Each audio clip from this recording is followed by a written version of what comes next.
Amur Media, ahabbu nnasi ila Allah anfauhum linnas. Bismillahir Rahmanir Rahim. Salamullahi alaykum wa rahmatuhu wa barakatuh. Alhamdulillah, khalaqa al-insana fi ahsani taqwim wa amtanna alayhi bi ni'mati as-siha wal afiyah, فجعلها سبحانه وتعالى من أعظم النعم بعد الإيمان. والصلاة والسلام على أشرف المرسلين رحمة للعالمين نبينا محمد صلى الله وسلم عليه وآله الطيبين الطاهرين ذوي الشرف والسيادة وأصحابه الكرام سادة الإفادة والاستفادة وتابعهم لهم بإحسان إلى أن ينال المحسنون الحسن وزيادة. أولا، تنبيه مهم قبل كل شيء. يجب عليكم أن تعلموا أن هناك خطان متزاويان فلا يلتقيان، يريد بعض الناس الجمع بينهما، وحكمان مختلفان، يزعم بعض الجهلة الخلط بينهما، وهما التوكل وتواكل، وشتان ما بين صفتين، والبول شاسع بين المسلكين. فتوكل الربط للأسباب بمسببتها، فكان محمودة اتصف بها الأنبياء الأطهار. Kwa ufupi, nimelianzia jina lake Allah subhanahu wa ta'ala jalla fi'ala. Khalaqa al-insana fi ahsani taqwim, kaniumba mimi, kakuumba wewe, katuumba sote kwa asli ya afya iliyokuwa bora na njema na umbile safi kamilifu. Wamtanna alayhi bi ni'mati siha wal afya, Mwenyezi Mungu subhanahu wa ta'ala katika asli, baada ya kujalia fil asli ni afya iliyokuwa bora, iliyokuwa njema, akahimiza hilo ili watu kulifanyia kazi. Wajaalaha subhanahu wa ta'ala min a'zami ni'ami ba'da al-iman. Allah subhanahu wa ta'ala akajalia hilo kuwa ni jambo bora lenye umuhimu baada ya mtu kuwa ameiweka sawa imani yake. Nikamtakia rehma na amani mtukufu wa daraja Nabii Muhammad sallallahu alayhi wasallama na jia alize ashabaze, tukimwomba Allah subhanahu wa ta'ala tawfiq ya thabati wal istiqama, na kumwomba Allah subhanahu wa ta'ala mwisho uliokuwa mwema. Ndugu zangu katika iman, kwenye darasa hili fupi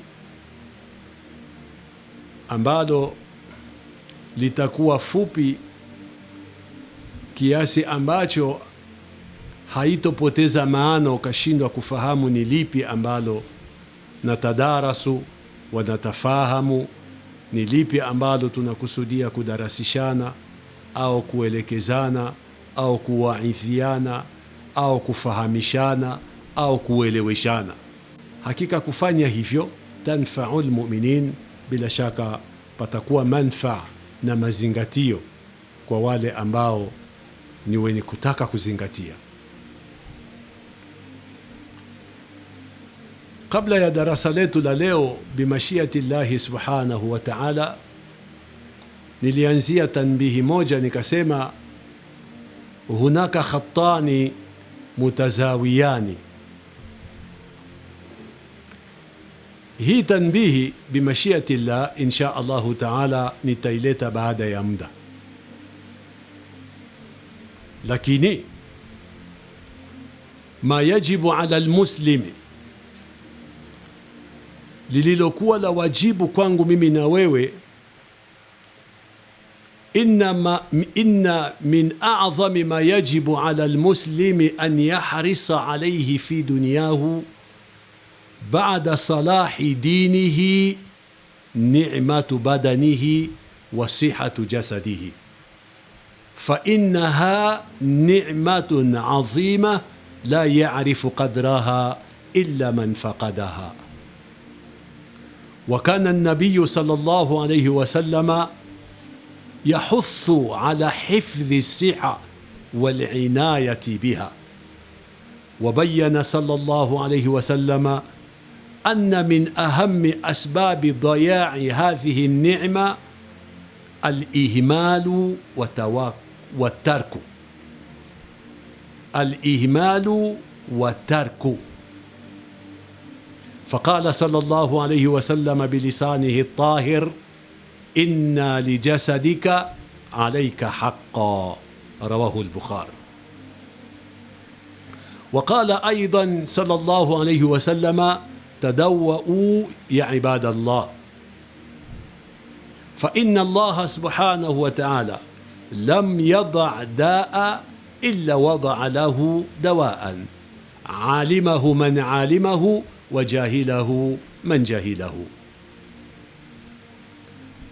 وفي هذا الحديث إرشاد نبوي كريم على أهمية تداوي والعناية بها، بل من أهم أسباب التي ينبغي على المسلم أن يأخذها دون تفريط ولا علو، مع توكل على الله سبحانه وتعالى الحي الذي لا يموت. Kwa ufupi, ndugu yangu katika imani, yaliyokuwa ya wajib ambazo tunakusudia kuelimishana au kudarasishana katika darasa hili fupi kwa muda huu, kwa taufiki ya Allah subhanahu wa ta'ala, biijazin ghairi mughillin la biitnamil mumil, kwa mafupi yasiyokuwa na mapungufu, hayatokuwa marefu yasiyokuwa na ncha. Inna min a'zami ma yajibu ala almuslimi, jambo lililokuwa bora na lililokuwa muhimu ambalo ni la wajibu kwa kila Muislamu, fi duniyahu, katika mambo zetu za hapa duniani, ala sathi al-ardi tahta samaa, baada salahi dinihi, baada ya mtu kwanza kuiweka dini yake kuwa safi, kuiweka aqida yake kuwa sahihi, kuwa aqida salima mustaqima safia, tauhidi yake biwahdaniyatihi subhanahu wa ta'ala la sharika lahu fi rububiyatihi wa fi uluhiyatihi wa fi asmaihi wa sifatihi.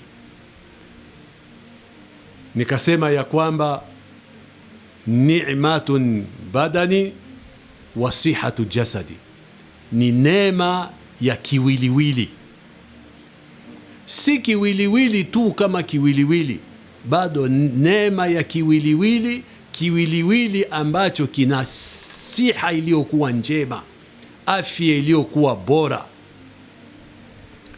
Kiwiliwili, siha iliyokuwa njema, afya iliyokuwa bora, fa innaha min a'zami au ni'ma azima, ni neema iliyokuwa kubwa.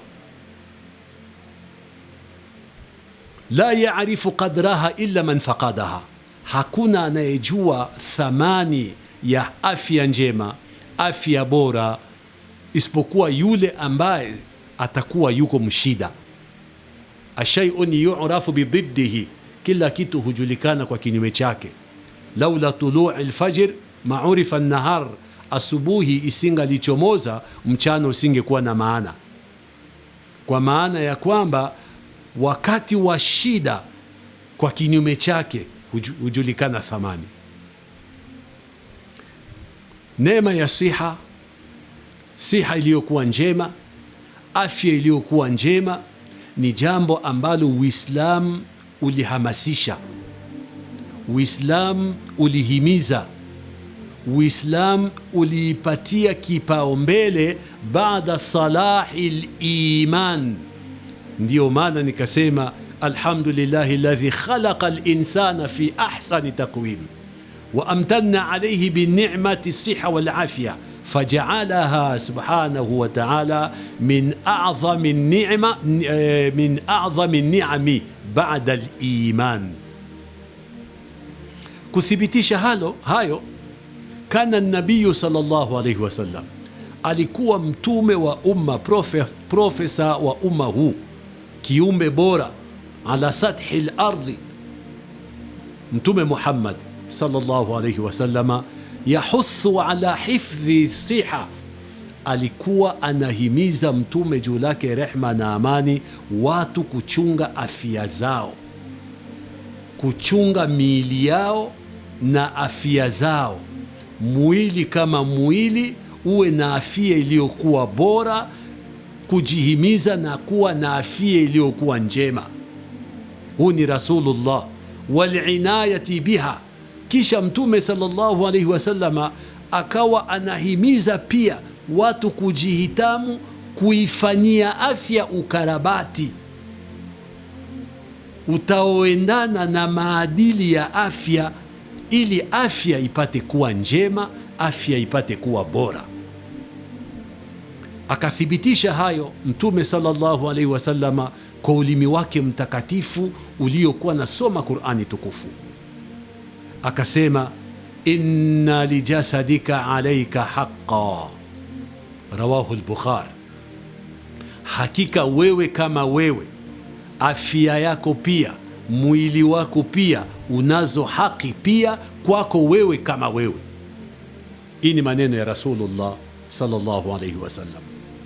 Waqala aidan salatullahi wasalamuhu rabbi alayhi, akasema tena mjumbe wa Mwenyezi Mungu juu lake rehma na amani, alladhi la yantiqu anil hawa in huwa illa wahyi yuha allamahu shadidul quwa, aliyekuwa hazungumzi kwa kubahatisha wala haropoki, hapana, isipokuwa anapoongea kwenye sheria anakuwa ni wahi moja kwa moja kutoka juu mbinguni kwa yule aliye juu ya kila kitu, ambaye ala al-arshi stawa, naye ni Allah subhanahu wa ta'ala.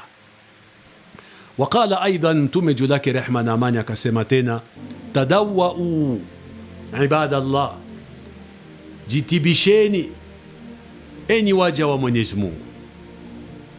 Al-amru bitadawi, alipozungumzia mtume sallallahu alaihi wasallam kuhusu kujitibisha, famin babil aula, kumbe kama kujitibisha litakuwa ni jambo ambalo sheria imelihimiza, kumbe kutumia tahadhari pia kabla ya kujitibisha au kusubiri kujitibisha, famin babil aula.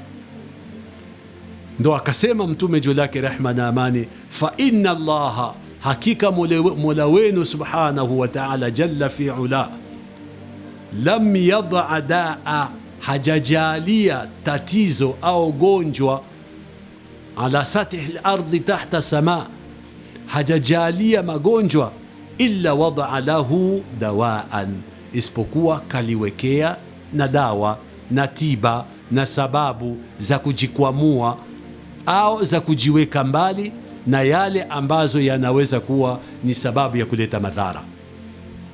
Alimahu man alimahu wa jahilahu man jahilahu, atajihitamu na yale yule ambaye atakuwa haris, fatin, nabil, dhaki, aqil.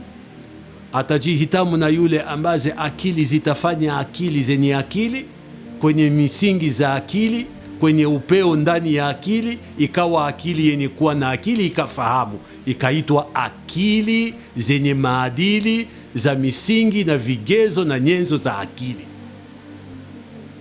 Wajahilahu man jahilahu, na watabakia mbali na kupata hasara wale ambao zitakuwa akili zilizochukua jina la akili, lakini akili hii haina muamko wa kiakili wala vigezo vya kiakili wala upeo ndani ya akili, ili hii akili iitwe akili ndani ya akili. Wa fi hadha alhadithi, ikhwani, ndugu zangu katika iman, katika kuelekezana darasa hili fupi litakalokuwa na maana pana, kudarasishana, kukumbushana, kuwekana sawa. Fi hadha alhadith irshad nabawiyin karim, pamo maelekezo ya nabii mtukufu Muhammadin sallallahu alayhi wasallama ala ahamiyati atadawi, umuhimu wa watu kuchukua tahadhari kabla ya kusubiria kujitibisha. Famin babil aula kama takalamna anifan, kuchukua tahadhari za kulinda miili yao, kuboresha afya zao, siha zao zipate kuwa njema kwa kutumia asbab. Ikhwata al-iman, ndugu zangu katika iman, fakana nabiyu sallallahu alayhi wasallama, alikuwa mtume juu lake rehma na amani, yatadawa, anayafanya haya ambayo tunayoyazungumzia na kuelekezana kwa muda kama huu, kuboresha mwili wake, kuutengeneza mwili wake kuwa vizuri. Alislamu nadhifu fatanadhafu fa innahu la yadkhulu aljannata illa nadhifu. Afya kuiweka katika mazingira iliyokuwa bora, mazingira iliyokuwa nzuri, mazingira iliyokuwa njema, mazingira ambazo katika lugha ya kimombo tunaita mazingira compatible, yanayoendana na hali halisi za afya ya mtu husika. Wakana ya'muru dhalika, mtume sallallahu alayhi wasallama hakufanya hili peke yake ili tuichukulie tu khususia, kwa kuwa hii ilikuwa ni special tu kwa mtume, lakini pamoja na hivyo katuelekeza na sisi umati wake, katuelekeza kutuelimisha na kutuhamasisha. Ndio maana nikatumia katika lugha ya Kiarabu wa hatha nabiyu, kahimiza mtume juu lake rehma na amani. Wa ya'muru nabiyu sallallahu alayhi wasallam, alikuwa anatuamrisha mtume juu lake rehma na amani, ala ahmiyati tadawi wa hifdhi siha wal inayati biha. Wa kana sahaba, baada ya mtume juu lake rehma na amani, viumbe bora ni wasahaba wa mtume Muhammad sallallahu wasallam alayhi. Hawa ni viumbe bora ala sathi al-ardhi baada an-nabii sallallahu alayhi wasallam.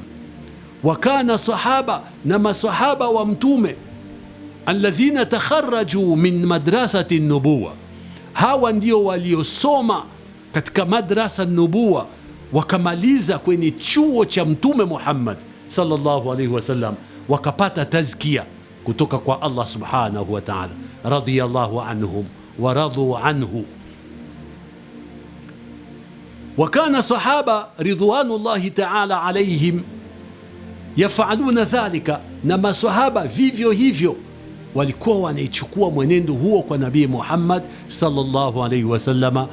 Lengo na maksudio katika darasa tunaloendelea ni ni'matu jasadi wa siha wa siha al-afya, sihatu al-badani, ni neema ya kiwiliwili ambacho kitakachokuwa na siha, afya iliyokuwa njema.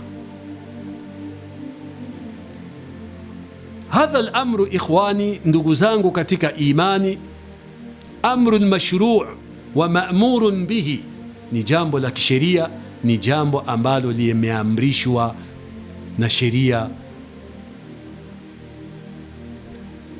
Bal min ahami al-asbab, watu kujihitamu kutengeneza afya zao, mili yao kuwa njema, kutumia asbabi za afya kuwa njema, min ahami al-asbab allati yanbaghi ala al-muslimi an ya'khudhaha duna tafritin wala uluwi ma tawakkuli ala Allah subhanahu wa ta'ala.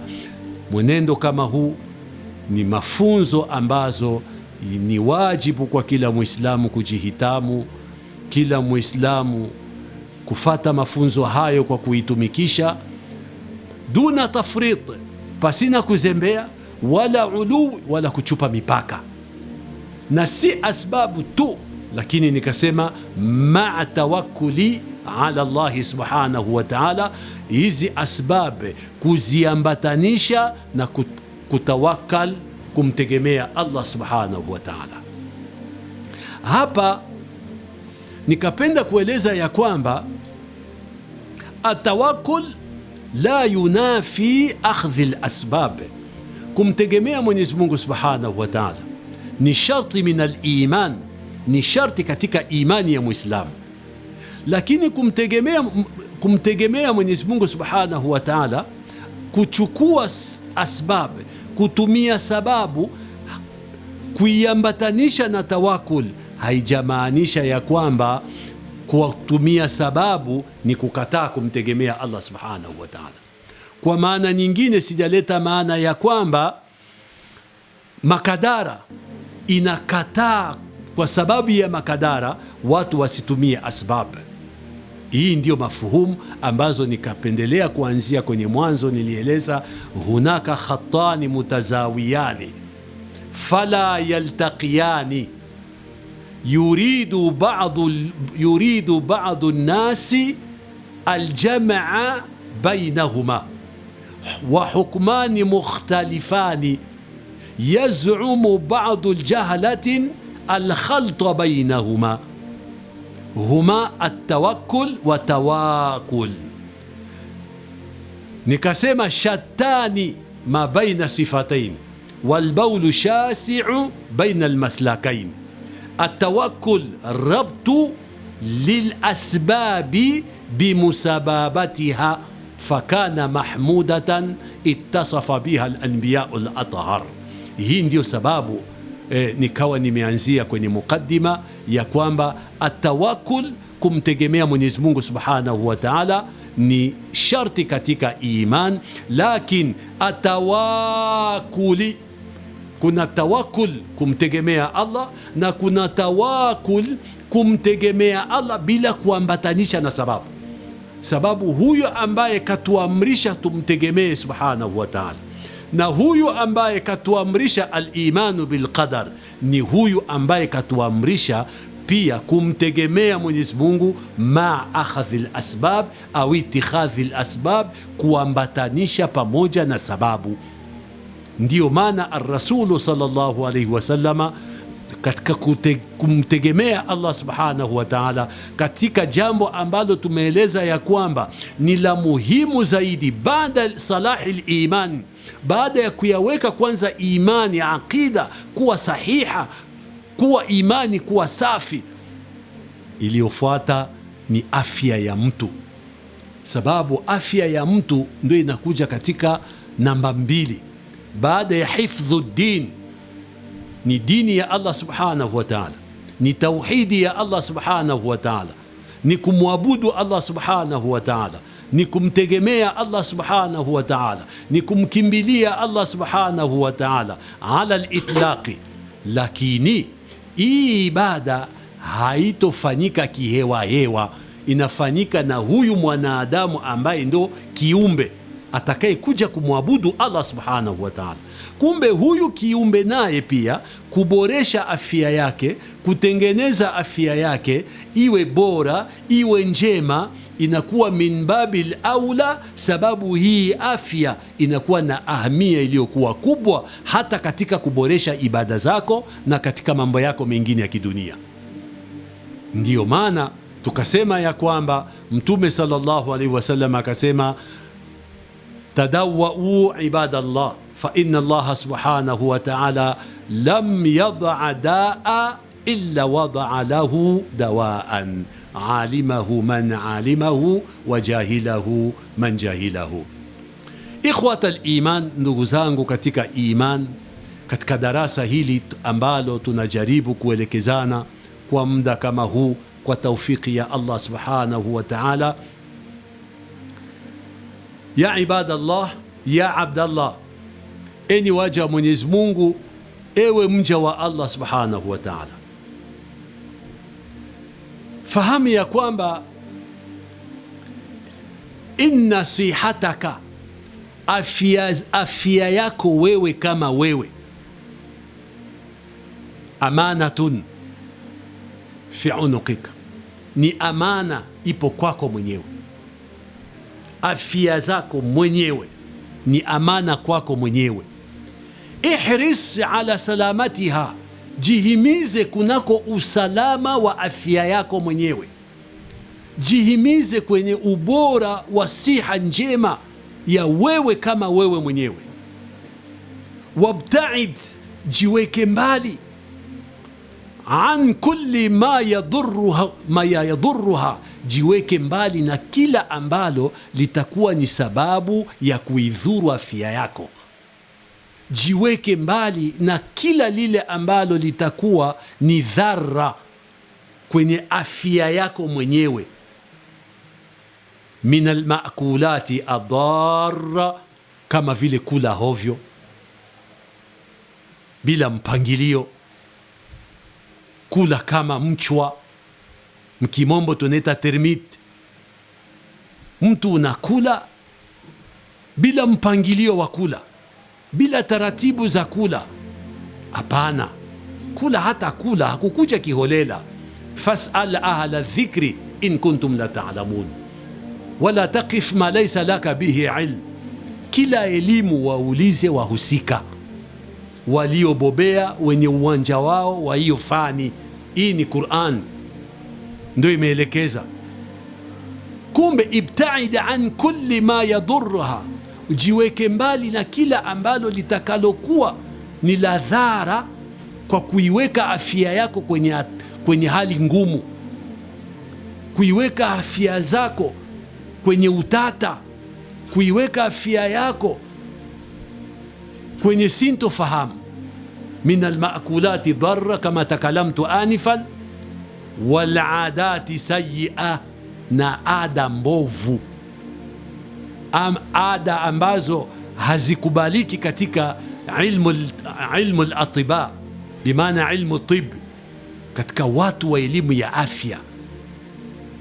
Zile ada ambazo watu wa ilmu za afya bora watakuwa wanaelekeza, ni wajibun kwa Muislamu kutekeleza hilo, sababu al-amru bitawakul la yunafi al-akhdhi bil asbab.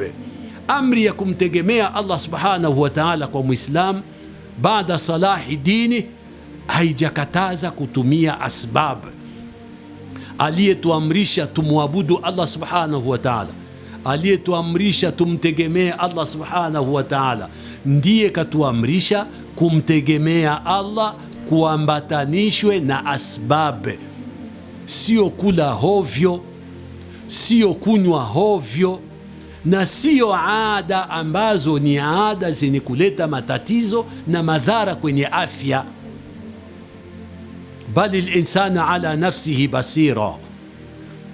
Dhara au tatizo linapokuwa limefika, la kwanza ni mtu ujiulize, nimekosea wapi, nimefanya nini na nini na nini na nini. Yanaweza kuwa ada iliyokuwa sayia, au mfumo wa kula ukawa mbaya, taratibu zikawa mbovu, zikawa kiholela, hazikubaliani na maadili za afya bora, hazikubaliani na maadili ya afya njema, ikawa sababu ya wewe kudhurika. Hata Qur'ani Mwenyezi Mungu akatueleza kuna mengi anatuepusha biafwihi, kwa huruma wake Allah subhanahu wa ta'ala.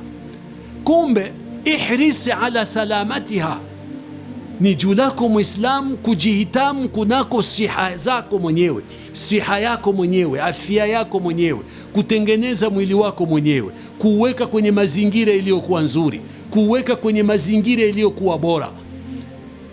na mazingira yaliyokuwa nzuri, yaliyokuwa bora ni kufuata taratibu za medicine moderne.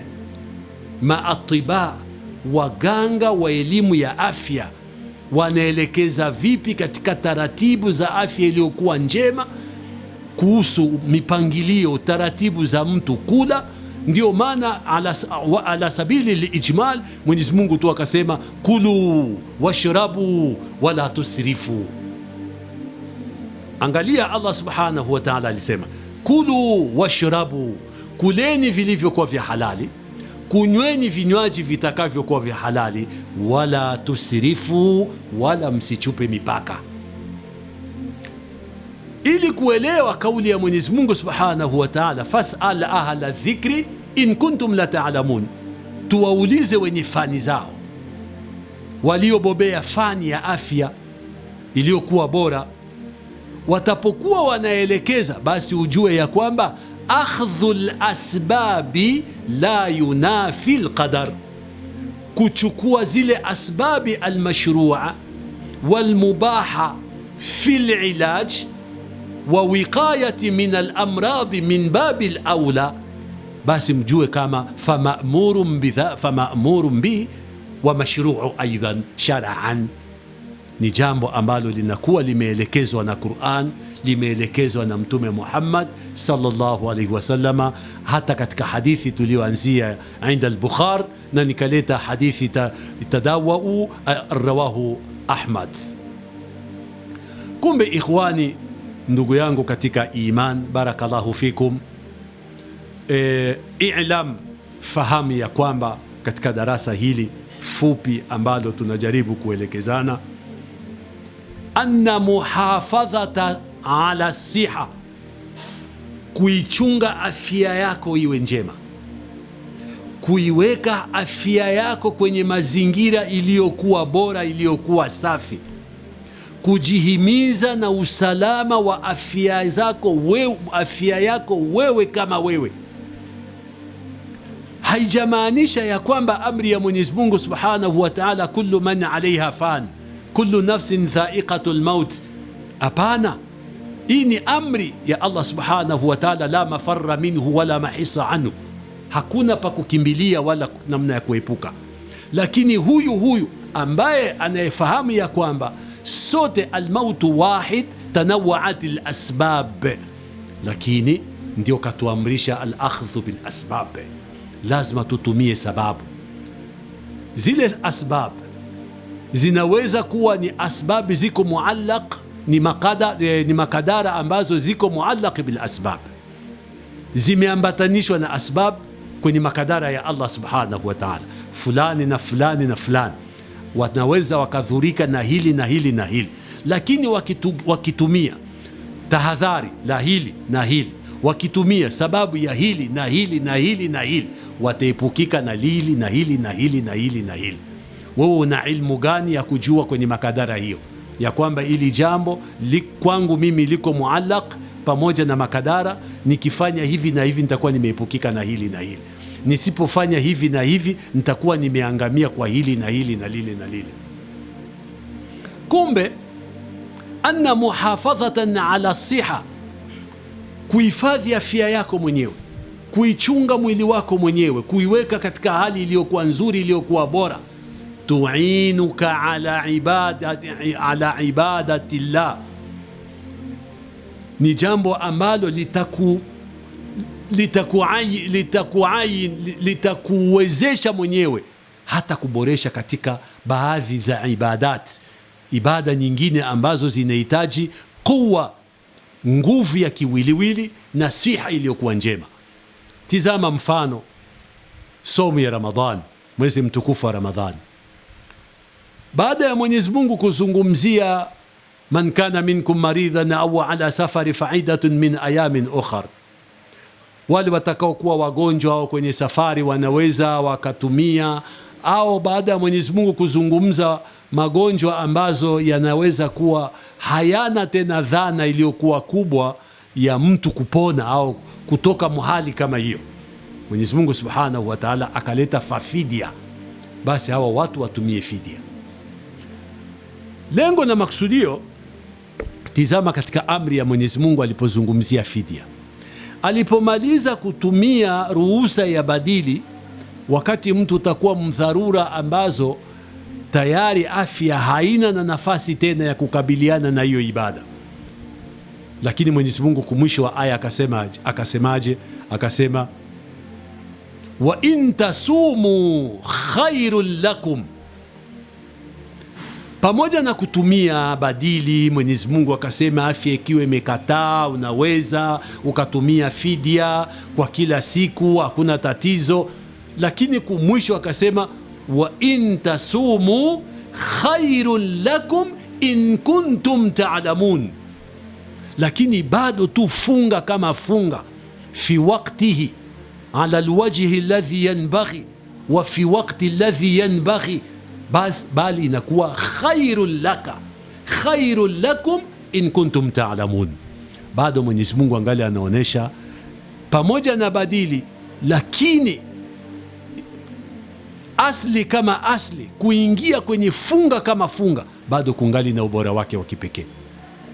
Kumbe hilo jambo, ndio maana nikasema inna muhafadhata ala siha tuinuka ala ibadatika, kuichunga afya iliyokuwa njema, kutengeneza afya yako iliyokuwa bora, siha ikawa njema, kutumia zile asbabe almashrua walmubaha ambazo ziko ma'muran wa mashruan. Hili jambo linakuwezesha hata kuboresha kwenye afya zako, kwenye ibada zako mbalimbali ambazo zinahitaji afya iliyokuwa bora. Watukawika ala taatihi subhanahu wa ta'ala, na inakutia nguvu katika taa ya Mwenyezi Mungu subhanahu wa ta'ala. Pale ambapo panahitaji ibada ya nguvu, utaitumika na utaitumia mwenyewe. Sababu ya nini? Mwili unakubali, afya bado inakubali. Lakini kama itakuja makadara kinyume na utashi wako, kunakuwa makadara na uani, kuna makadara yenye kuwa kulauhu mahfudh, na kuna makadara ambazo iko tahta aidi almalaika. Hii ni masala nyingine aqadia, insha Allahu taala tutaifafanua fi malahiq in kana min al-umri baqiya.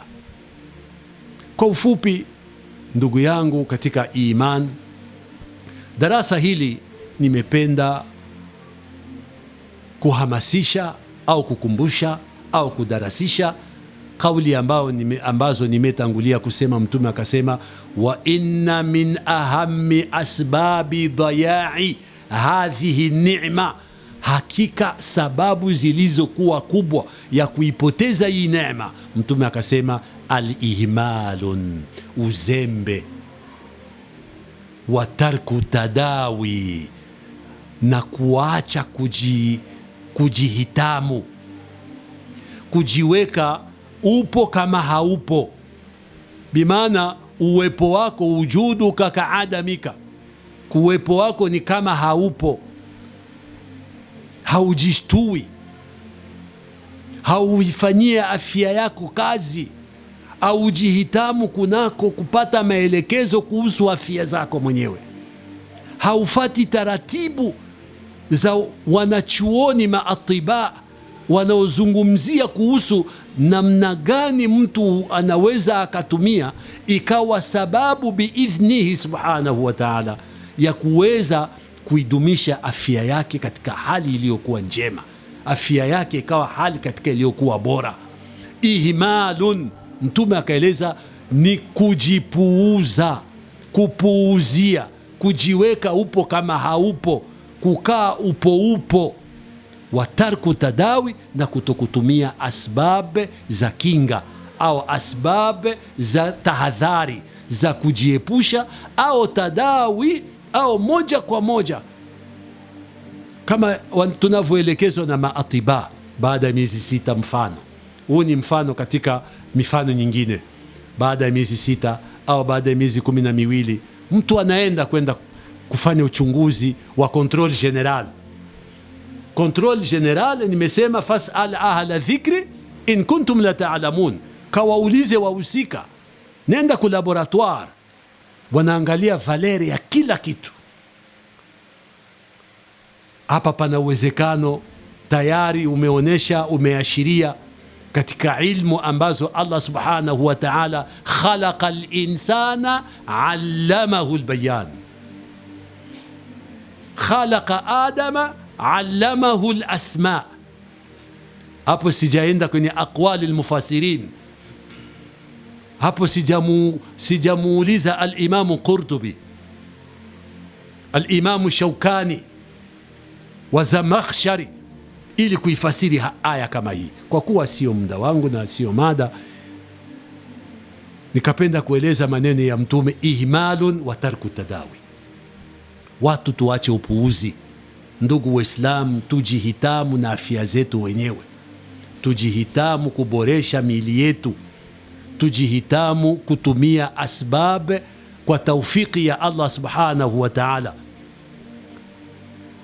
Mimi nadhani alipokuwa Amirul Mu'minina Khalifatu Thani baada an-Nabii sallallahu alayhi wasallam, Umar ibn Khattab radiyallahu ta'ala anhu, alipotoa amri wakati wa taun wa epidemi ya taun na kuruhusu masahaba wasiingie huko ambapo hivi sasa pako epidemi.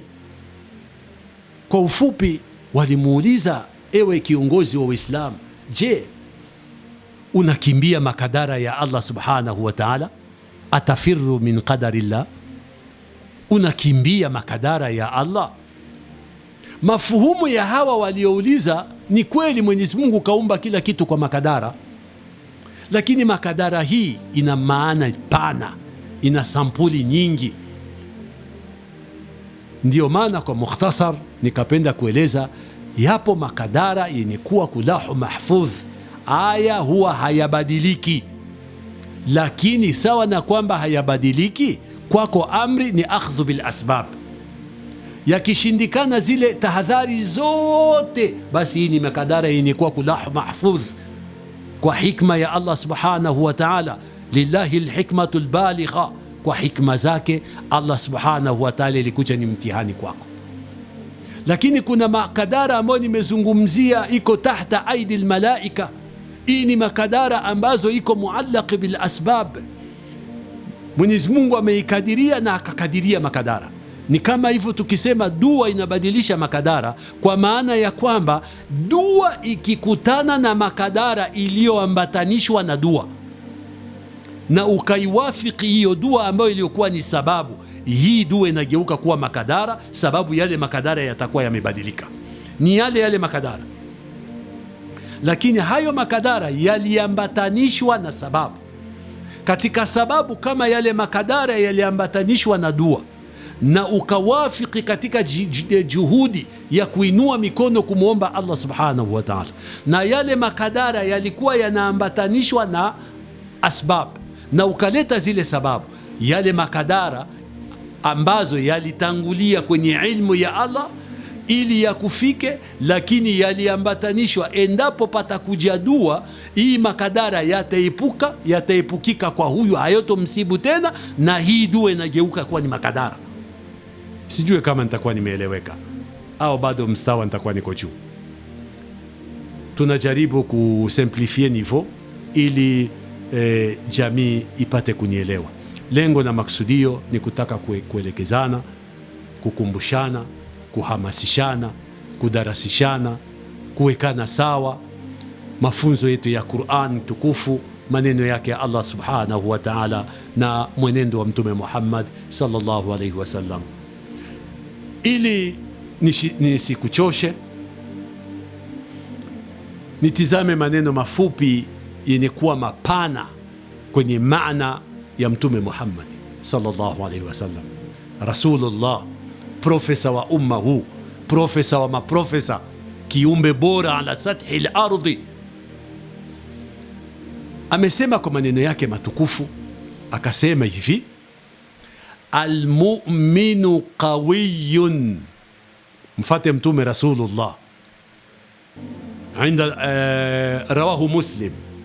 المؤمن قوي.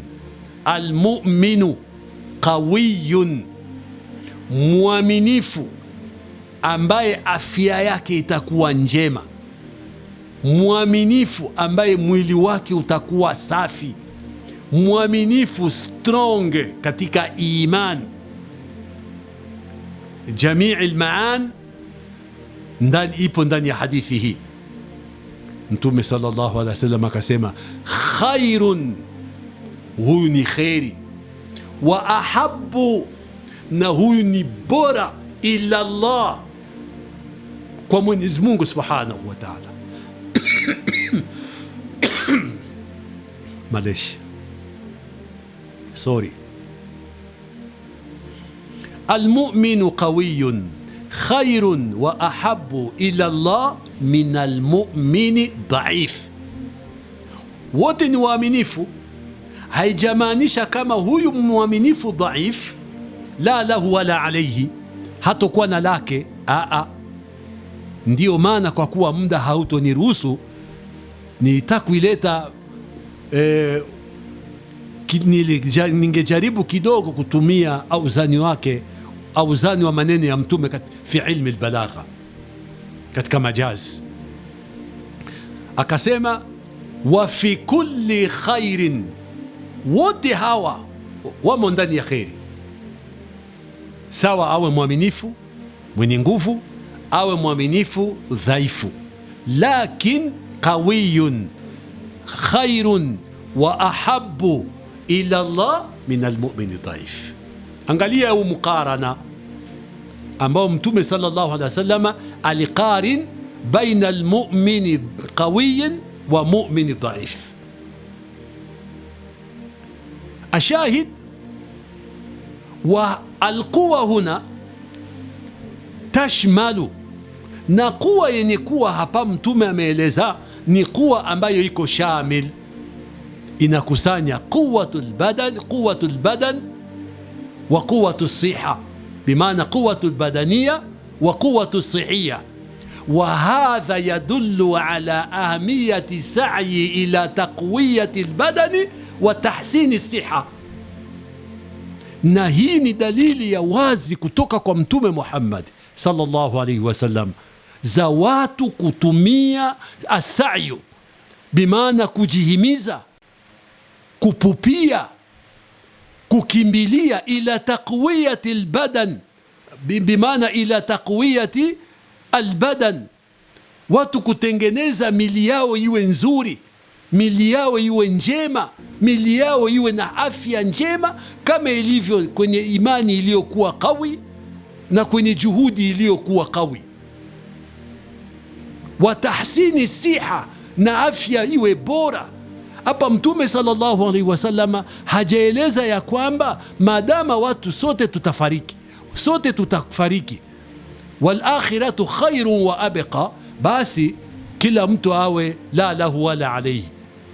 Basi Waislamu wawe ni maafya za kuzorota zorota tu, wawe hovyo hovyo, wawe wapo wapo tu, wasiwe strong. Hapana, tuna mengi sana ya kuihami dini hii ya Allah subhanahu wa ta'ala. Inahitaji pia na mchango wa afya iliyokuwa njema, nasiha iliyokuwa njema, na haijamaanisha ya kwamba hata kama kwamba utafariki kesho usitumie asbabu leo za kuboresha siha zako. Hata katika hadithi nyingine, walau fi riyadhi salihin, hadithi maruf aliyozungumzia Mtume, hata kama kwamba uambiwe ya kwamba kiyama kitasimama kesho, utangaziwe kwa uhakika kama kiyama kitasimama kesho, na una mti wa kuupanda leo, wewe upande. Hii na mafuhumu iliyokuwa pana, insha Allahu taala. Lilhadithi baqiya, tutaigusa siku nyingine ili tupate kuizamia kidogo. Kwa ufupi, angalia maneno ya Mtume Muhammad sallallahu alaihi wasallama yanaonesha umuhimu ma yajibu ala almuslimi an yahrisa alayhi fi dunyahu ba'da salahi dinihi salamatu badanihi wa sihhatu jasadihi fa innaha ni'ma azima la ya'rifu qadraha illa man faqadaha. Ili kukimbia muda, hiyo hadithi, tizama alivyoendelea akazungumza Mtume Muhammad sallallahu alaihi wasallam, akasemaje? Ihris ala ma yanfa'uka, ihris, pupia, jihitamu, fanya haraka, fanya wepesi, aksu ya yale aliyosema min ahami asbabi dayai hadhihi ni'ma, nikasema al-ihmalu wa tarku tadawi. Lakini sasa huku Mtume akapenda kuifasiri ile ihmalu wa tarku tadawi kwenye riwaya inda Muslim, akasema ihris ala ma yanfa'uka, fanya haraka, pupia, jihimize kwa kila lenye kuwa na manfaa kwako, kwa kila, ala ma yanfa'uka. هذا الحديث يحث على أخذ الأسباب النافعة ومن جملتها سعي إلى تحسين الصحة.